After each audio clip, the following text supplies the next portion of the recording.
বাড়ি বাড়ি গিয়ে ভোটারদের ব্যক্তিগত তথ্য সংগ্রহ ও ধর্মীয় অনুভূতি ব্যবহার করে নির্বাচন প্রভাবিত করার অভিযোগ বিএনপির।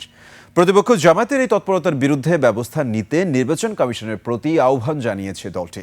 নির্বাচন কেন্দ্র করে বিভিন্ন জায়গায় সংঘর্ষকে অনাকাঙ্ক্ষিত দাবি করে দোষীদের বিরুদ্ধে ব্যবস্থা নিতে সরকারের প্রতি দাবি তাদের। সোহেল সামির রিপোর্ট।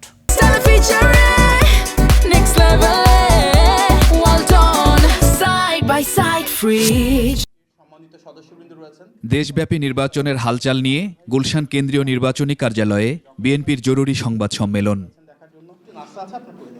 বিএনপির নির্বাচনী মুখপাত্র মাহাদি আমিন অভিযোগ করেন, জামাতে ইসলামের মহিলা কর্মীরা বাড়ি বাড়ি গিয়ে আইডি কার্ড, বিকাশ নম্বর সহ ভোটারদের ব্যক্তিগত তথ্য সংগ্রহ করছেন। দলটির বিরুদ্ধে ধর্মীয় অনুভূতির অপব্যবহারের অভিযোগও করেন তিনি। এটি দৃশ্যমান যে ধর্মীয় বিশ্বাস ও আবেগকে ব্যবহার করে দেশের ভোটারদের প্রভাবিত করার যে চেষ্টা, সেটি নির্বাচনের স্বচ্ছতা, নিরপেক্ষতা, অবাধ ও সুষ্ঠু পরিবেশকে মারাত্মকভাবে ক্ষুণ্ণ করছে। বিষয়গুলো দেশের প্রচলিত আইন বিরোধী মন্তব্য করে এই অপতৎপরতার বিরুদ্ধে ব্যবস্থা নেওয়ার আহ্বান জানান মাহাদি আমিন। এ ধরনের কর্মকাণ্ড গণপ্রতিনিধিত্ব আদেশ 1972-এর 77(1) ঘ অনুচ্ছেদে সুস্পষ্ট লঙ্ঘন এবং আইন অনুযায়ী অসৎ প্রভাব বিস্তার হিসেবে শাস্তিযোগ্য অপরাধ হিসেবে পরিগণিত হয়। তাই আমরা দ্রুত কার্যকর ব্যবস্থা গ্রহণের দাবি জানাচ্ছি।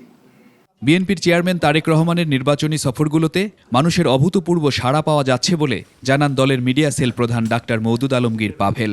বিভিন্ন জায়গায় বিক্ষিপ্ত সংঘর্ষ অনাকাঙ্ক্ষিত উল্লেখ করে এর বিরুদ্ধে ব্যবস্থা নেয়ারও আহ্বান জানান তিনি। কালকে জনাব তারেক রহমান তার বক্তৃতায় কিন্তু বলেছেন যে আইন শৃঙ্খলার ক্ষেত্রে, নিরাপত্তার ক্ষেত্রে তার কিন্তু কাউকে পিক অ্যান্ড চুজের কোনো জায়গা নেই। যিনি অপরাধী তার ব্যাপারে যে কোনো শাস্তি, সেটা যদি দলীয়ভাবে নেওয়া যেখানে প্রয়োজন, সেটা রাষ্ট্র বা দেশের আইন যেটা সেই পদক্ষেপ গ্রহণ করবে, তার সাথে বিএনপির কোনো রকম দ্বিমত নেই।